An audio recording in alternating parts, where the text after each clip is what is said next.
Siapa sangka, tangan yang dulu hanya memegang cangkul di kebun sawit, kini menggenggam jemari wanita paling lembut yang pernah kutemui. Semua bermula dari niat menghapus utang keluarga, hingga takdir mempertemukan aku dengan cinta yang tak pernah kupikir layak kudapatkan. Assalamualaikum warahmatullahi wabarakatuh. Halo teman-teman semua, semoga kalian selalu diberi kesehatan, rezeki yang berkah, dan hati yang penuh syukur. Jangan lupa subscribe channel ini, supaya kita bisa terus berbagi kisah yang menginspirasi. Salam hangat dari saya, Jupri, perantau asal ujung timur Pulau Jawa, yang kini punya cerita tak biasa.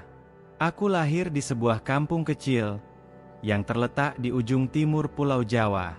Desa itu tidak lebih dari sekumpulan rumah bambu yang rapuh, tersebar di antara sawah dan kebun jagung. Kami hidup dengan serba kekurangan, tetapi tidak pernah merasakan kelaparan yang mendalam. Makan singkong rebus dengan sambal terasi, sudah cukup membuat perut kenyang. Pemandangan alam yang hijau, meski sederhana, menjadi pemandangan sehari-hari yang tak pernah kulupakan. Ayahku hanya seorang buruh angkut pasir, bekerja keras dari pagi hingga sore, membawa beban berat dari tambang pasir ke truk-truk besar yang ada di pinggir jalan. Ibu, sesekali mencuci pakaian untuk tetangga, meski seringkali tubuhnya lelah setelah bekerja seharian di rumah. Sebagai anak ketiga dari 5 bersaudara, aku merasa tanggung jawabku tak ringan. Walau hidup kami sederhana, aku diajarkan untuk selalu bersyukur dan bekerja keras. Sejak usia 17 tahun, aku sudah merantau. Aku meninggalkan rumah, meninggalkan ibu yang selalu khawatir tentang masa depanku, dan ayah yang hanya bisa memberikan nasihat sederhana agar aku bisa hidup lebih baik.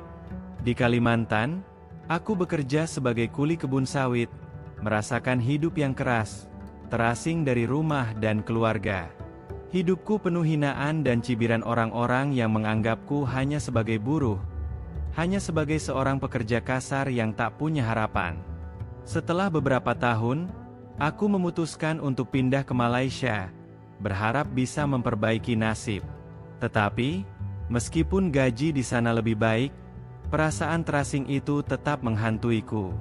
Aku merasa seperti tak ada tempat untuk pulang, tak ada rumah yang bisa aku sebut sebagai milik sendiri. Suatu hari, sebuah kabar datang yang mengubah jalan hidupku. Ada lowongan pekerjaan di Asia Serikat, menjadi tukang kebun pribadi di rumah seorang janda kaya. Aku mendengar tentang pekerjaan itu melalui teman yang bekerja di sana. Awalnya, aku tak percaya. Asia, negara yang hanya aku dengar lewat siaran tinju di televisi tetangga, kini memberi kesempatan bagiku. Aku tahu, ini adalah kesempatan yang tidak bisa kubiarkan begitu saja. Tanpa pikir panjang, aku mengurus berkas-berkas untuk keberangkatan. Dengan modal pinjaman dari koperasi dan motor butut yang aku jual, aku berangkat ke Asia. Ibu sempat ragu, tapi aku meyakinkannya dengan kata-kata yang sudah kususun rapi. Bu, Jupri berangkat bukan untuk kaya, tapi supaya kita tak mengutang lagi.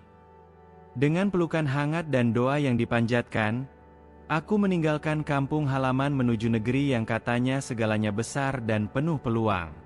Tak ada yang tahu, malam itu, selain aku dan ibu, langit pun mendung mengiringi keberangkatanku.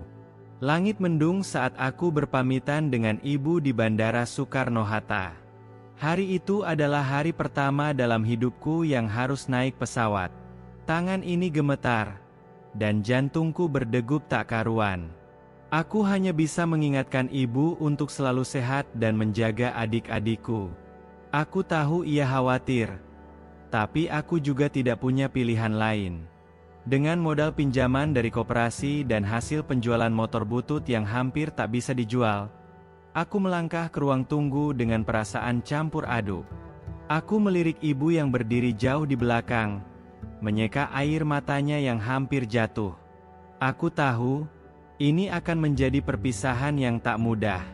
Tetapi, Aku berjanji pada diriku sendiri, bahwa aku berangkat bukan untuk kaya, tapi untuk mengubah hidup keluarga menjadi lebih baik. Setelah beberapa jam penerbangan yang terasa panjang, akhirnya aku tiba di Houston, Asia Serikat. Begitu turun dari pesawat, perasaan bingung menyelimuti hatiku.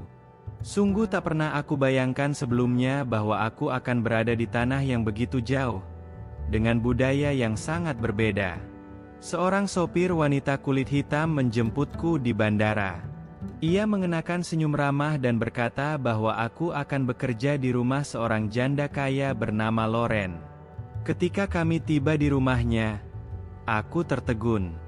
Rumah itu sangat besar, lebih besar dari yang pernah kulihat di film atau gambar-gambar di internet. Halaman depannya luas, dipenuhi rumput hijau yang tertata rapi, seperti lapangan golf. Pemandangan itu mengingatkanku pada tanah rumah kami di kampung yang hanya penuh dengan tanah dan kebun singkong.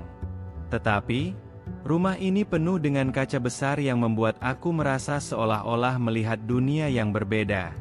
Hari pertama bekerja di rumah Loren, aku disambut dengan teh manis dan roti mentega yang hangat.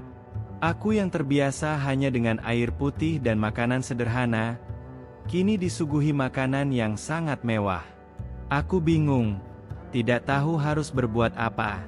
Loren, perempuan berusia sekitar 45 tahun dengan kulit hitam legam dan rambut dikepang rapi, terlihat sangat anggun.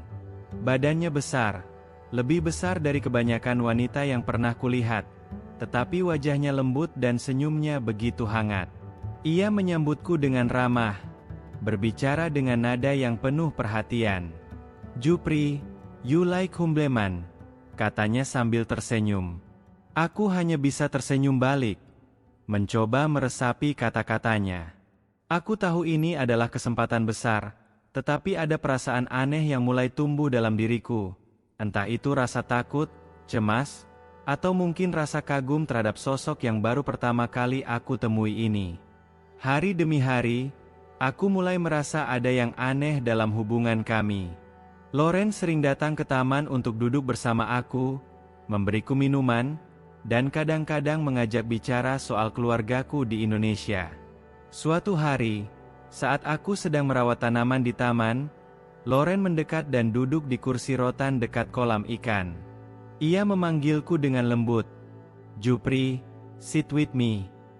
Ketika aku duduk di sampingnya, ia menyodorkan segelas jus jeruk segar. Kami duduk dalam diam, hanya terdengar suara gemericik air dari kolam. Tiba-tiba, Loren bertanya dengan suara yang sangat pelan, "Do you miss your family?" Aku mengangguk pelan, tetapi hatiku mulai berdebar. Ada sesuatu dalam cara dia memandangku, seperti sesuatu yang lebih dari sekadar majikan yang peduli pada pekerjanya. Pada saat itu, aku merasa ada sebuah jalan yang terbuka, jalan yang tak pernah kuingin jelajahi, tetapi kini mulai aku rasakan jejaknya. Hari-hari pertama bekerja di rumah Loren terasa penuh dengan kebingungan. Aku yang terbiasa hidup dalam keterbatasan, kini berada di tengah kenyamanan yang jauh berbeda. Setiap hari aku merawat tanaman, memangkas rumput, membersihkan kolam ikan, dan menjaga keindahan taman yang luas. Tetapi, di balik setiap pekerjaan yang kulakukan, ada rasa yang sulit kujelaskan. Loren selalu datang setiap sore, membawa segelas minuman atau duduk di bangku taman untuk menemani aku bekerja. Awalnya, aku menganggap itu hanya keramahan seorang majikan kepada pekerjanya, tetapi lama-lama aku merasa ada sesuatu yang berbeda. Keberadaannya di sekitarku mulai mengganggu pikiranku. Ia sering menyentuh bahuku, menepuk tanganku dengan lembut, atau bahkan kadang menepuk pipiku. Aku merasa tidak nyaman, tetapi aku tidak bisa menolaknya. Rasanya seperti ada beban berat yang mulai menindih hatiku. Suatu sore yang cerah, setelah hujan semalam, Loren muncul lagi dengan membawa segelas jus jeruk segar dan duduk di dekatku di kursi rotan. Aku baru saja selesai memotong rumput di halaman belakang, tubuhku sedikit pegal. Loren menatapku lama dengan tatapan yang berbeda. Matanya tidak seperti matanya seorang majikan yang melihat pekerjanya. Aku merasa ada yang lebih dalam. Seolah ia menatapku bukan hanya sebagai seorang pekerja, tetapi sebagai seseorang yang lebih penting. "Jupri," katanya pelan, "do you miss your family?" Aku mengangguk pelan, meskipun hatiku sudah mulai bergemuruh. "Yes, I miss them every day," jawabku. Ia tersenyum tipis, dan untuk pertama kalinya, aku merasakan ada sesuatu yang menghangatkan hatiku.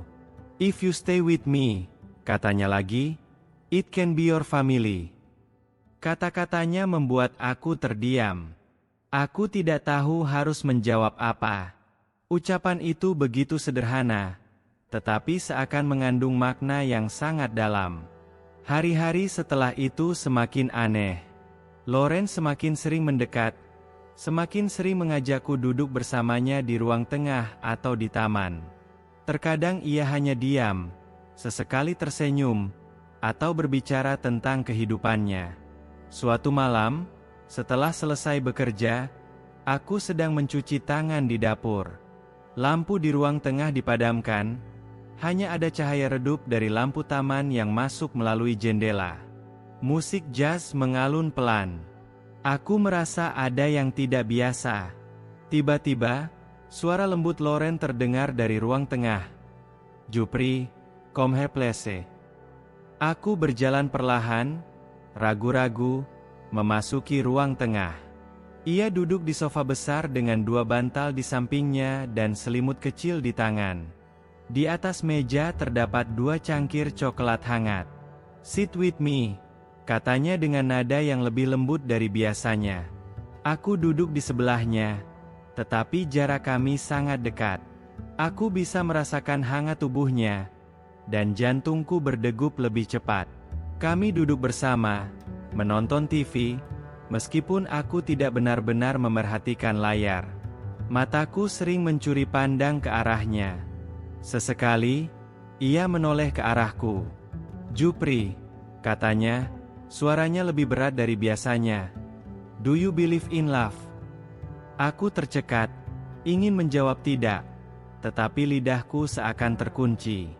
Aku ingin mengatakannya, tapi aku tahu itu bukanlah jawaban yang jujur. Aku menarik napas panjang, lalu berkata, "I don't know." Loren tersenyum, seolah tahu apa yang kurasakan, dan ia menggenggam tanganku. Untuk pertama kalinya, aku merasa ada sesuatu yang lebih besar daripada sekadar pekerjaan atau kewajiban. Itu adalah sebuah perasaan yang perlahan tumbuh di dalam hatiku, meskipun aku tidak tahu apa itu. Setelah hari-hari yang penuh dengan kebingungan dan keraguan, aku mulai merasa bahwa hubungan ini tidak sekadar pertemuan antara majikan dan pekerja. Loren semakin sering mendekat, dan aku semakin sulit untuk menepis perasaan yang tumbuh dalam diriku. Tetapi, pada saat yang sama, aku merasa terjebak. Tanggung jawab yang kukandung di pundak untuk keluarga di Indonesia, serta rasa takut kehilangan pekerjaan, membuatku ragu untuk mengatakan yang sebenarnya. Malam itu, suasana rumah terasa hening.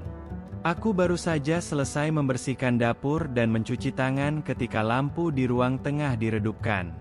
Musik jazz yang lembut mengalun dari ruang tamu, dan aroma coklat hangat mulai tercium. Aku tahu, sesuatu akan terjadi. Loren memanggilku dengan suara lembut. "Jupri, come here please." Suaranya begitu menenangkan, tetapi entah kenapa hatiku berdegup kencang. Aku berjalan pelan menuju ruang tengah, dan saat itu, aku melihatnya duduk di sofa besar dengan dua bantal di sampingnya. Selimut kecil di tangan Loren seolah mengundangku untuk duduk di sebelahnya. Di atas meja terdapat dua cangkir coklat hangat yang mengepul. "Sit with me," katanya, suaranya begitu lembut, tetapi aku bisa merasakan ada sesuatu yang berbeda. Aku duduk di sampingnya, tetapi jarak antara kami sangat dekat. Hampir tidak ada ruang di antara kami. Kami berdua hanya diam, menonton TV yang entah apa ceritanya, karena pikiranku terlalu sibuk dengan perasaan yang terus mengganggu. Di tengah keheningan itu, Loren tiba-tiba menoleh dan bertanya, "Jupri, do you believe in love?" Suaranya yang pelan dan penuh makna membuat jantungku berdegup lebih cepat. Aku tercekat, seolah pertanyaan itu datang dari tempat yang jauh, dan aku tidak tahu bagaimana menjawabnya. Aku ingin berkata tidak, karena aku merasa apa yang terjadi di antara kami ini lebih dari sekadar cinta. Tetapi, aku juga tahu bahwa aku tidak bisa berbohong, meski kenyataannya aku belum siap untuk menerima perasaan itu. "I don't know," jawabku, suaraku terbata-bata. Loren tersenyum tipis, senyum yang mengandung rasa pengertian yang dalam. Ia menggenggam tanganku, dan untuk pertama kalinya, aku merasa ada sesuatu yang lebih besar dari sekadar pekerjaan atau kewajiban. Ini adalah perasaan yang perlahan tumbuh dalam hati kami berdua. Loren tidak berkata banyak setelah itu. Kami melanjutkan menonton TV, tetapi mataku lebih sering mengarah kepadanya daripada ke layar. Perasaanku semakin kacau, dan aku tidak tahu apa yang harus aku lakukan. Saat aku melirik ke arahnya, aku bisa merasakan ada sesuatu yang tak bisa diungkapkan dengan kata-kata. Itu bukan hanya tentang pekerjaan, bukan hanya tentang uang, tetapi lebih kepada perasaan yang mulai berkembang antara kami, meskipun aku tahu aku belum siap untuk menghadapinya. Dalam diam, aku merasa terjebak antara dua dunia yang sangat berbeda. Dunia yang kumiliki di kampung halaman, yang penuh dengan kemiskinan dan kesederhanaan, dan dunia baru yang kini aku huni, yang penuh dengan kemewahan, kebingungan, dan ketidakpastian. Dan di tengah kebingunganku itu, aku sadar bahwa Loren mungkin sudah melihat sesuatu dalam diriku yang belum aku sadari sendiri. Malam itu, aku merasa seolah-olah seluruh dunia berputar sangat cepat di sekelilingku.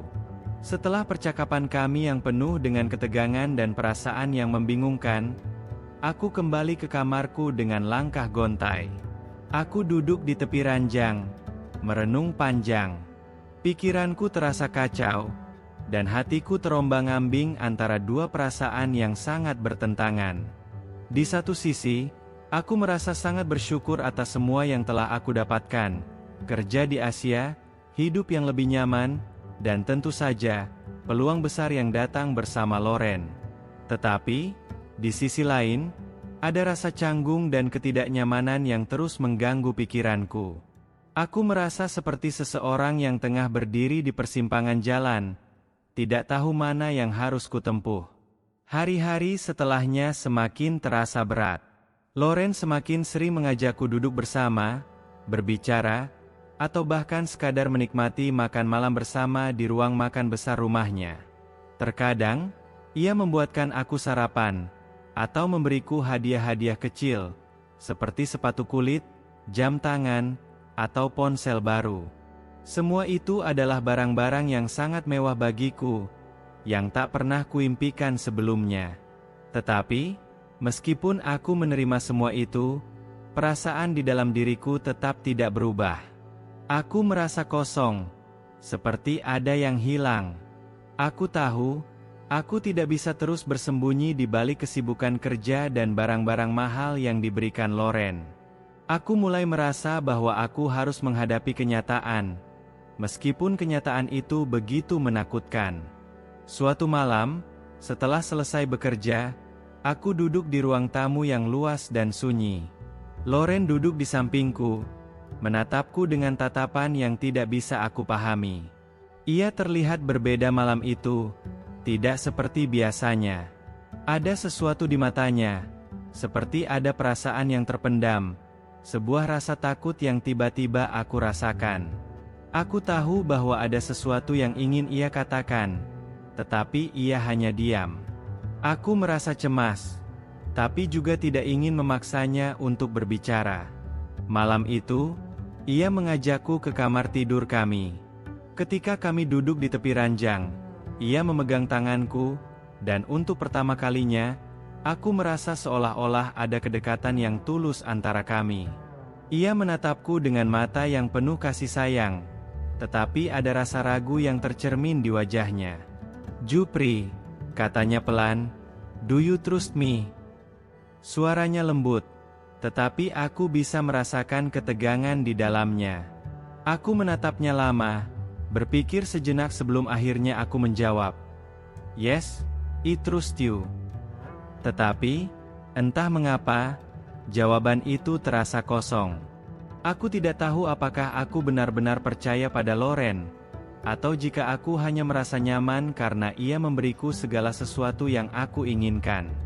Aku ingin berkata yang sebenarnya, tetapi aku takut.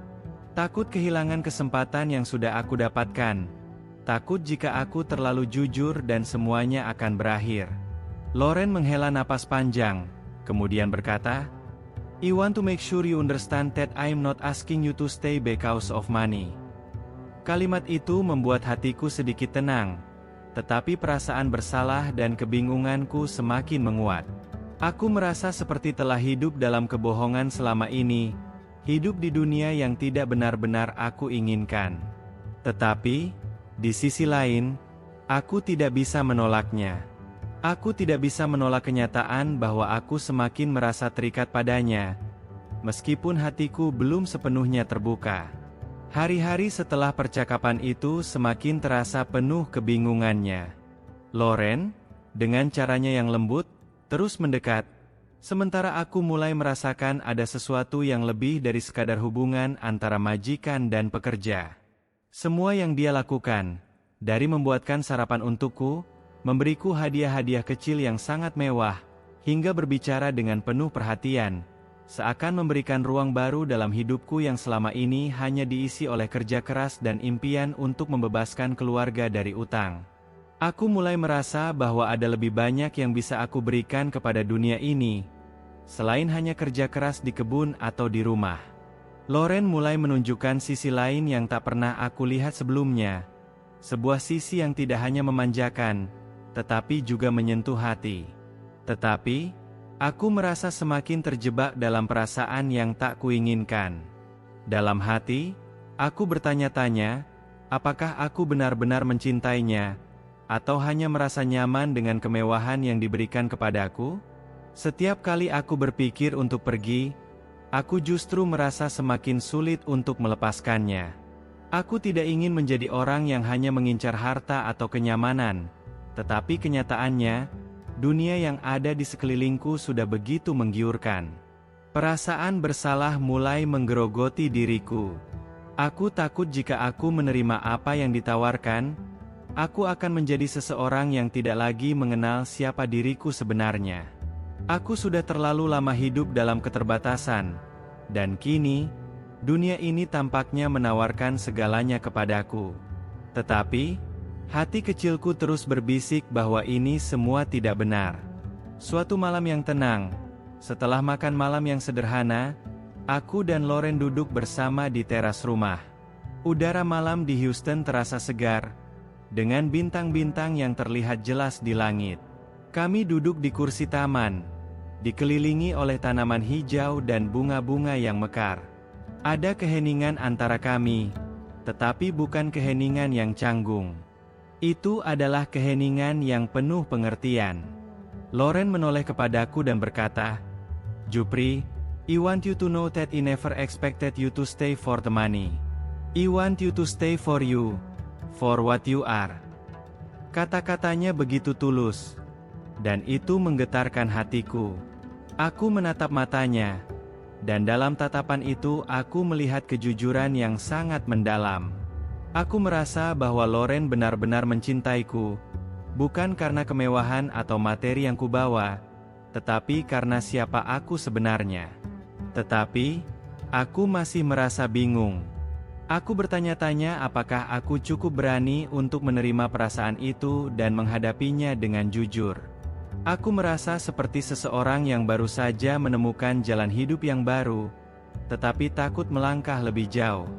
Malam itu, aku duduk dengan tenang di samping Loren, menyadari bahwa apa yang aku rasakan bukan hanya ketakutan akan masa depan, tetapi juga keraguan tentang diri sendiri.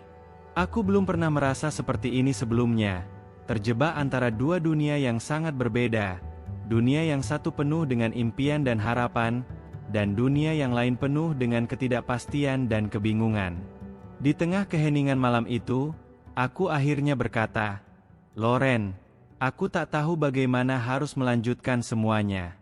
Aku takut jika aku memilih jalan yang salah, aku akan kehilangan diri sendiri." Loren menatapku dalam-dalam, seolah memahami apa yang kurasakan.